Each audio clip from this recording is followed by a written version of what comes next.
O yan, mahabol sa kay mami. Si Rocky, tamang gala, bibili ng ulam. Sa Australia tayo. Nauuna pa, walking. Excited si Rocky, ganadong ganado. Medyo traffic.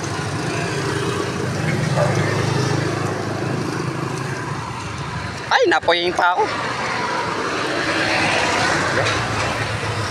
Masyadong malakas si Rocky to, lakas humili. Nakauna pa kay mami, wala. Parang alam ko sa pupunta.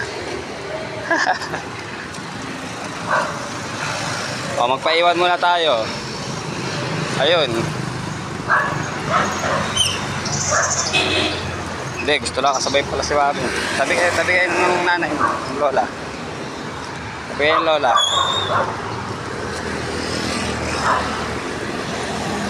At nag-aarap ng matataihan siguro to.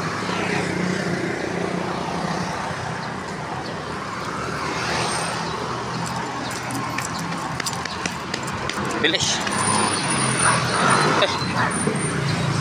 Nakaka 1 minute ka, tama na yan. Stop na mo na.